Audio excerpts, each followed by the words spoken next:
So this is going to be the key for that extra practice in lesson 3. All right, some of this stuff is repetitive, but it's good to get some of that extra practice in just so that you know what you're doing come time for the test. And the test is going to be next week, sometime on Thursday. And more information about that will follow. All right, so here we go. We're going to make these exponential equations into logarithmic equations. One of the best things I can say for this is, all right, the base that you have for your exponent becomes the base for your logarithm. So it's going to be log base 3 of 9 equals 2. Okay.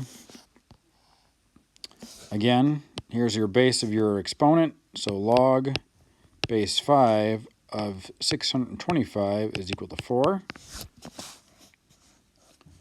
All right.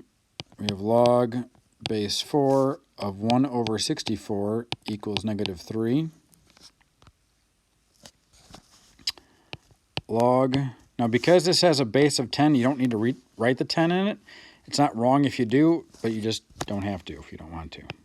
So log base 10 of 100,000 equals negative 5. Log base 1/2 of 1 over 32 is equal to 5. And lastly, out of the logs, you get log base 1 over 11 equals 121. Oops, sorry, that was wrong. Log base 1 over 11 of 121 equals negative 2. There we go. Okay. Now, converting the logs into exponentials is basically just doing the reverse. Okay, this time the base of your log becomes the base of your exponent, the exponent being right there of negative 2 equals 1 over 49. Okay, so you have 1 over 3 to the 6th power equals 1 over 729. Here you have 2 to the 7th power equals 128. 6 to the negative 4th power equals 1 over 1296. 1/5 to the 3rd equals 1 over 125. And lastly, 9 to the 3rd equals 729. So that is going between logarithmic and exponential equations and back and forth between the two of them. All right, so now on to the graphing questions. All right, I'm going to do a couple. I don't think I need to do all these because in actuality, they start to repeat themselves. I might go through all the graphs, but the domain, range, asymptotes, and end behavior, basically it's the same thing each time. All right, so I might do all the graphs, but I probably won't do all the domain, range, asymptotes, and end behavior. Okay, so it asks you to graph the inverse of each exponential function, then describe the domain, range, asymptotes, and end behavior of the inverse. Okay, so one thing about these that you can think about when you're doing them is looking at the points or looking at the equation and figuring out what you're going to have. One thing that might help would be to make a table. So if we made a table of values for this, we have x and y. Let's just put negative 2, negative 1, 0, 1, and 2. For the x values, you're going to put into the equation over here. Okay. If you raise this to the negative 2 power, so 3 to the negative 2 gives you 1 over 9. 3 to the negative 1 gives you 1 over 3. 3 to the 0 gives you 1. 3 to the first gives you 3. And 3 squared is 9. Okay, you can see that going on here in the graph as you see it. So the negative 2, negative 1 with the fractions, it's kind of hard to see what they are. But after that, you have 0, 1. You have 1, 3. You have 2, 9. Okay, so those points you can see on the graph. When you do the inverse, you're basically just flipping these around. So our x becomes 1 over 9, y becomes negative 2, then 1/3, and negative 1, 1, 0, 3, 1, and 9, 2. So you can just plug those points in going backwards. Okay, so we have 1, 0. I'm not going to do the fraction ones just because, well, they're fractions. So you have 1, 0, 3, 1, and 9, 2. And this kind of gives you the idea of what the graph's going to look like. Okay, again, it's not going to go past that y-axis, just going to use that y-axis like an asymptote. Okay, but there's the graph of the inverse. Okay, now let's talk about the domain, range, asymptotes, and end behavior. Now again, these four things are basically going to be the same unless you're doing a transformation on the inverse. All the inverses are going to be the same. All right, so your domain. So what values exist in the x for x in this graph? Well, it never goes past 0 on the x-axis to the left. So you start at 0 and it goes towards, to the right, infinity. Okay, so that's going to be the same for all these graphs. It's going to be repetitive. For the range, it starts at the bottom and goes all the way to the top. So that means negative infinity to positive infinity. All right, the asymptotes. Your asymptote is defined by the y-axis. So it is x equals 0. And your end behavior. End behavior is based on your domain. So you have x is going towards, to the left.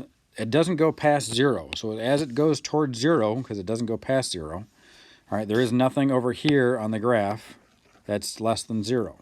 Okay, it doesn't go past 0. So as it approaches 0, all right, sorry, f of x is going towards what? So as it goes to the left, it keeps going down. So it's going towards negative infinity.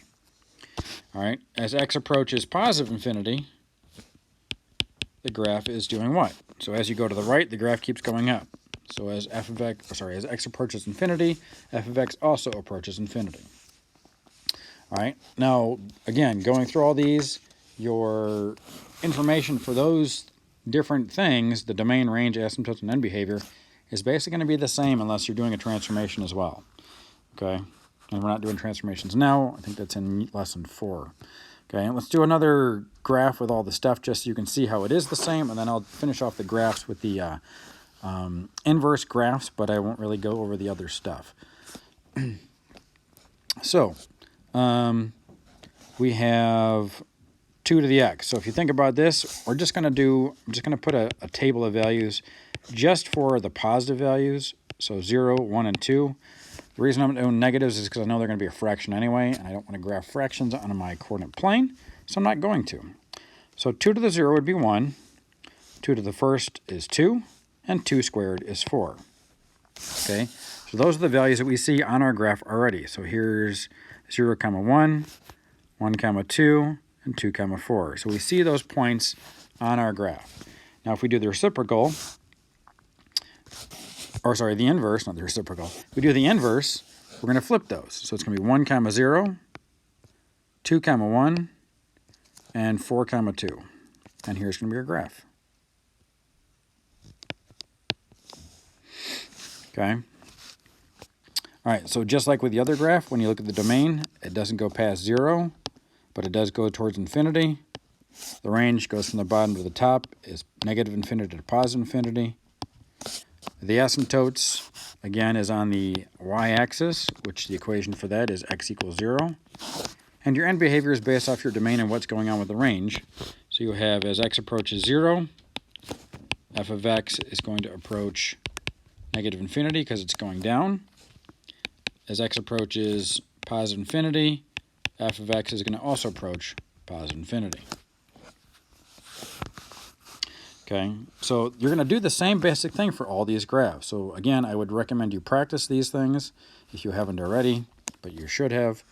All right, but I'll look at the graphs and help you with the graphs for a second. And I'm not going to keep going on with the same thing, writing the same thing over and over for domain, range, asymptotes, and end behavior.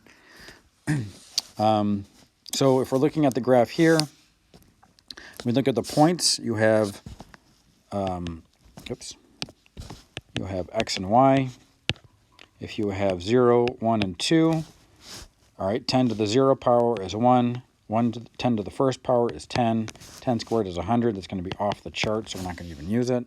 If we flip those first two around, you got 1, 0. So, yeah, and then 10, 1.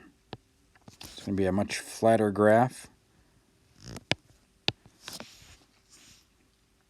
All right, and then the domain and range and asymptotes and end behavior, they're all the same as the other previous two. All right, for 4 to the x, here's our little chart. You have 0, 1, and 2. All right, 4 to the 0 is 1, 4 to the 1 is 4, and 4 squared is 16. Now 2 and 16 are off the graph, but you can do 1, 0, 4, comma 1. So there's your graph. Again, domain, range, asymptotes, and end behavior are always the same. All right. E is a little bit different. We'll do the same thing. Just because, and the reason I say it's different, it's not really different. It's just because E is a strange number. It's 2.79, I think it was. So we can still do these same values. So e to the 0 power is still going to be 1. All right, 1 to the e power is going to be like 2.79, I'm pretty sure it was. I don't really care what e squared is because it's going to be too big. Or it's going to be a decimal I don't want. So I can do 1 here, and I can do about 2.79, and 1 is about yay. So I know the graph's going to look like this. And the same thing for 5 to the x. If I did 0, 1, and 2, all right, if I have 5 to the 0 is 1, 5 to the first is 5, and 5 squared is 25, that's going to be too big. So I have 0, or 1, comma 0, and I have 5, comma 1. All right. So all you're doing is you're flipping around the points to make your inverse of the graph. Okay? And then, again, one more time. The domain, range, asymptotes, and end behavior are always the same unless you do some kind of transformation, which would change some of the information, but that's based on a transformation. And there are no transformations in these problems.